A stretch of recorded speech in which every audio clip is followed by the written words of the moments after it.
Welcome to ట్యూట్ వైజ్. అనకాపల్లి జిల్లా నర్సీపట్నం విద్యాశాఖలో విషపు మొక్క ఏరివేతకు సిద్ధమైన ఉపాధ్యాయులు.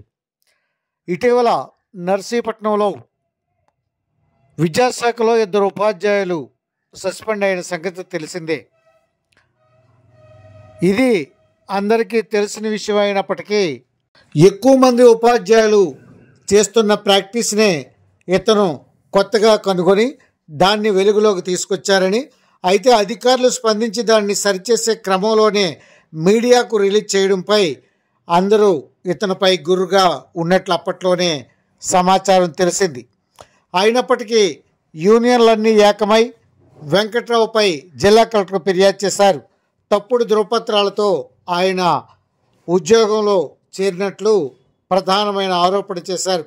దీనికి సంబంధించి జిల్లా కలెక్టర్ సర్వశిక్ష అభియాన్కు ఉన్నటువంటి అధికారులకు ఫైల్ను పంపించారు. అక్కడి నుంచి సర్వశిక్ష అభియాన్ నుంచి నిన్న నర్సీపట్నం ఎంఈఓ ఆఫీస్లో విచారణ చేపట్టారు. ఈ విషయాలన్నీ కూడా మీడియాకు చేరలేదు. అయినప్పటికీ మరికొంతమంది యూనియన్ నాయకులు విషయాన్ని బహిర్గతం చేశారు.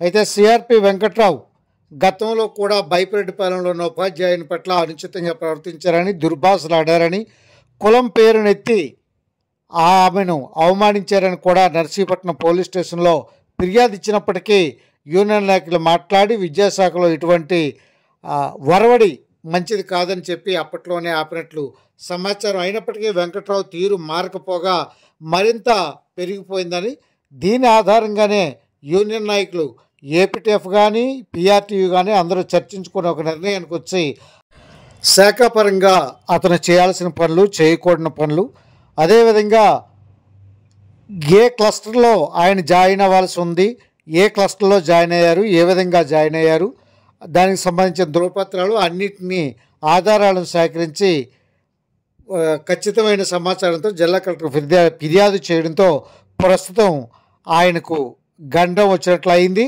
అయితే ఇవన్నీ కూడా నేను నిజం మాట్లాడినందుకే ఈ విధంగా కక్షగట్టారనే అభిప్రాయాన్ని సిఆర్పి వెంకట్రావు వెలుగుస్తున్నారు. ఏదేమైనప్పటికీ ఉపాధ్యాయులందరూ ఏకమయ్యారు. ఇటు మండల విద్యాశాఖ కూడా ఈ విషయంపై ఒక రకమైన అభిప్రాయానికి వచ్చేస్తుంది. కాబట్టి వెంకట్రావుపై శాఖాపరమైన చర్యలు చేపట్టే అవకాశం లేకపోలేదు.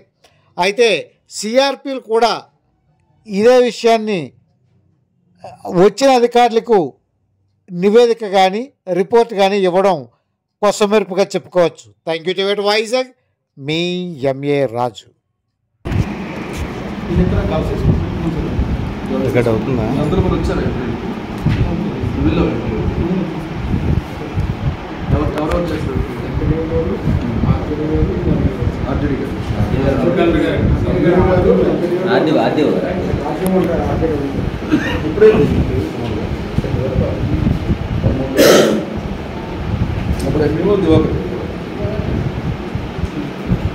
మీతో వచ్చారా ఇంటర్వ్యూకి? మీరు ఇంటర్వ్యూకి వచ్చి మీరు అబ్బాయి వచ్చారా? మీరు ఎప్పుడు అప్పుడు అబ్బాయి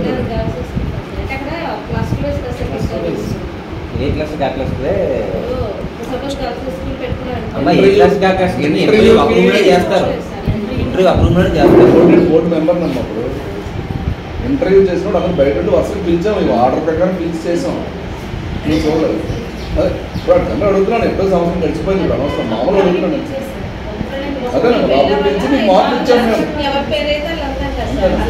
అప్పుడు ఎవరి కానీ మీ ఇంట్లో పాటు చూసారా అడుగుతున్నాను, అంతే, ఏం లేదు. సరే నువ్వు ఇది తప్ప నువ్వు ఇచ్చావు నన్ను లెటర్, నేను చూస్తాను. అలాగే మిమ్మల్ని నేను తీసుకోవాలి. ఇది బోర్డు దగ్గర చూస్తున్నాం. ఇప్పుడు ఒరిజినల్ సర్టిఫికెట్ సదరన్ సర్టిఫికెట్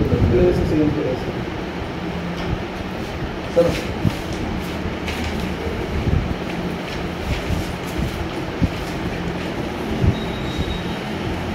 బాబా ఆ అబ్బాయి సంతకం పెట్టుకుంటారు, ఈ అబ్బాయి కూడా సంతకం పెట్టుకుంటారు.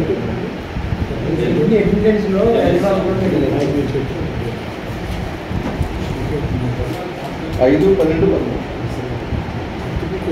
सर्टिफिकेट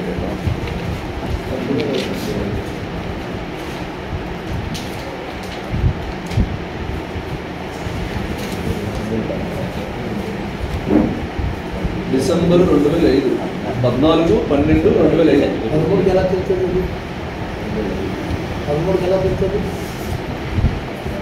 అపాయింట్మెంట్ ఇవాళ మనకి ఎందుకు ఇచ్చారు ట్రాన్స్ఫర్స్ లేటెస్ట్ తీసుకోమని 5వ సంవత్సరంలో ఫిజికల్లీ హ్యాండిక్యాప్డ్ సర్టిఫికేట్ 13కి మీరు అప్లై చేసి issued free in the MI camp, not valid for legal procedure, legal purpose consideration.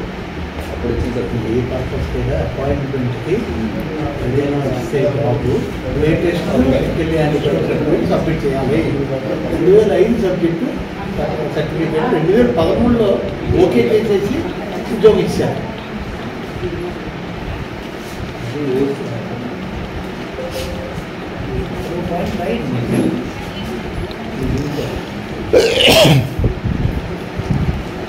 Verify చేద్దాం ఇక్కడ ఉంటాయి వెరిఫై చేద్దాం అంతే ఓకే